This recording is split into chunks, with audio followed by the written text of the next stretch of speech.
সরকার গঠনের দ্বারপ্রান্তে 11 দলীয় জোট এমন আশাবাদ জানিয়েছেন এনসিপির 3 নেতা নাহিদ ইসলাম, হাসনাত আব্দুল্লাহ ও সার্জিস আলম। সকালে নিজ নিজ কেন্দ্রে ভোট দিয়ে সার্বিক পরিবেশ নিয়ে সন্তোষ জানান তারা। ফলাফল মেনে নেওয়ার কথাও বললেও অভিযোগ করেন কিছু স্থানে ভোটারদের ভয়ভীতি দেখিয়েছে জুলাই আন্দোলনে হামলাকারীরা।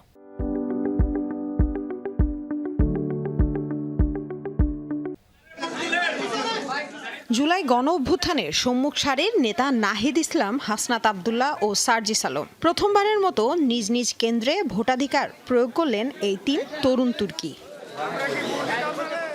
সকাল 7:30টার কিছু পরে রাজধানীর মধ্যবাড্ডা AKM রহমতুল্লাহ বিশ্ববিদ্যালয় কলেজ কেন্দ্রে ভোট দিয়ে নাহিদ ইসলাম বলেন, সরকার গঠনের দ্বারপ্রান্তে 11 দলীয় জোট। বেড়াইদ এবং সাঁতারকুল এই দুইটা জায়গায় আমাদের কয়েকটা কেন্দ্র রয়েছে, সেখানে আমাদের সমর্থকদের ধাওয়া দেওয়ার চেষ্টা করেছে। পরবর্তীতে সেনাবাহিনীর হস্তক্ষেপে সেটা পরিস্থিতি সেখানে শান্ত হয়। আমাদের যে অন্যান্য আরও প্রার্থী রয়েছে ঢাকা 8, নোয়াখালী 6, কুড়িগ্রাম 2, সেসব জায়গায় কিন্তু আমরা অনেক বড় ধরনের ঝামেলার কথা শুনতে পাচ্ছি। সকাল 7:30টায় কুমিল্লার দেবিদ্বারের গোপালনগর উচ্চ বিদ্যালয় কেন্দ্রে ভোট দেন হাসনাত আব্দুল্লাহ। ভোটের পরিবেশ নিয়ে সন্তোষ জানান 11 দলীয় জোটের এই প্রার্থী। সামাজিক যে সৌহার্দ্য সম্পর্ক সেটা আপনারা বজায় রাখবেন।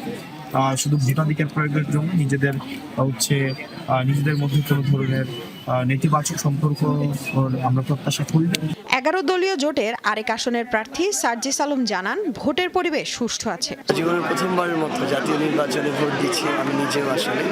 তো আলহামদুলিল্লাহ, আমরা শুধু একটাই চাওয়া যে ফলাফল ঘোষণা পর্যন্ত একটা সুষ্ঠু, স্বচ্ছ এবং নিরপেক্ষ নির্বাচন থাকুক। এবারের নির্বাচনে গণতন্ত্র ফিরবে প্রত্যাশা 3 তরুণ নেতার। লামিয়া তিথি, যমুনা নিউজ, ঢাকা।